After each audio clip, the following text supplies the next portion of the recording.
It is some wild people out here that live amongst us, and I'm so glad that I get an opportunity to call it out every once in a while. It needs to be more often if you ask me, but as long as I continue to get these type of stories, I'm going to continue to call it out. So this person's name is Caurey Rollins, and this guy has literally been dubbed the foot-licking molester.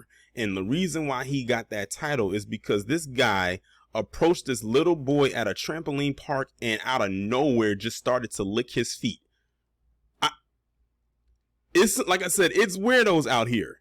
Like, what possesses a person to even contemplate even doing that, let alone thinking to do it, but then actually doing it? That is insane. A Georgia man already charged with licking a boy's feet at a trampoline park and abusing 4 girls as a school paraprofessional. So this guy's just a complete and utter creep, was arrested again for trying to see another boy's feet. So this guy, not only does he have an apparent issue or obsession with children, but he also has an obsession in particular with boys' feet. That is insane.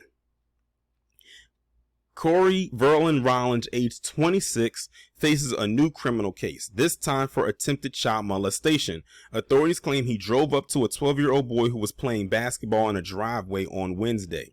Rollins got the boy's attention from the vehicle, displaying his cell phone. He showed the boy pictures of feet, deputies said.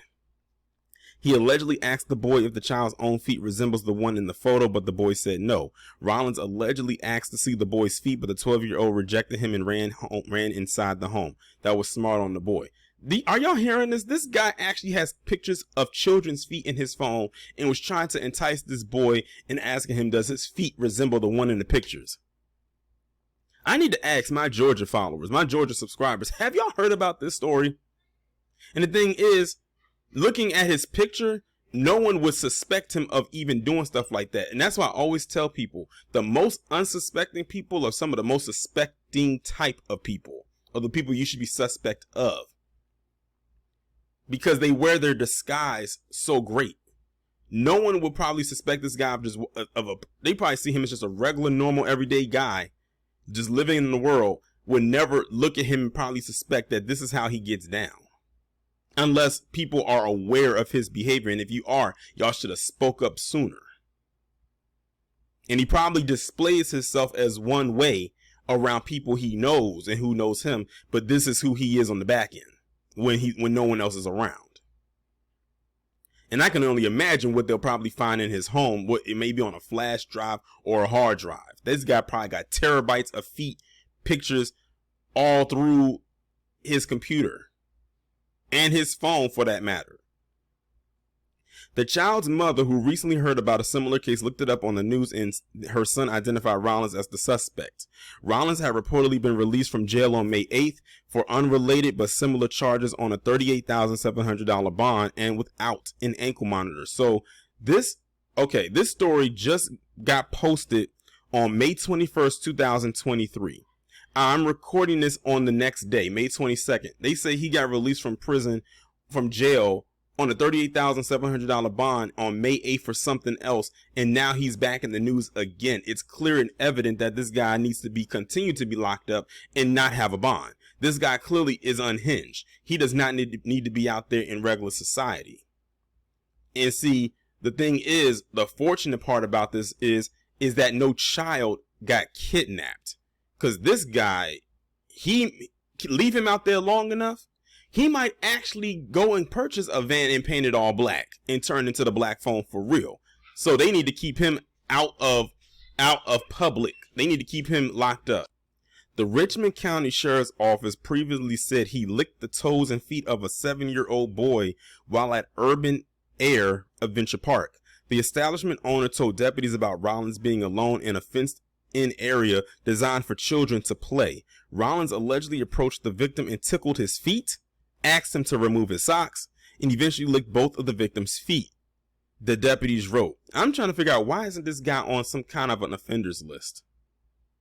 I haven't read anything so far that says that he is. He needs to be on one, and he needs to be far away from children. But more importantly, he needs to be locked up. Why isn't he locked up? These are the type of people that need to be in jail. These are the ones that they need to lock up.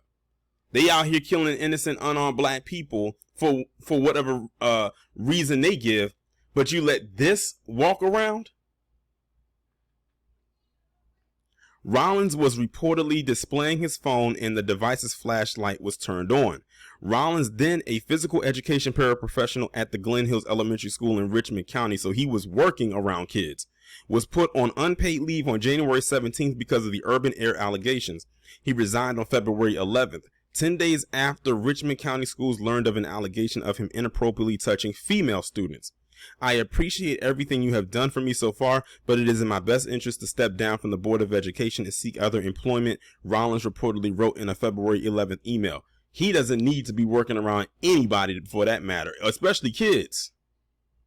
This guy was probably plotting. And see, the fact that he was able to resign left him wide open to go and look into other locations where there are kids around, in particular elementary schools. It's not like he was fired. He resigned. And he probably knew he was about to get fired. That's probably why he resigned. This guy clearly has a problem, but problem or not, he needs to be in jail.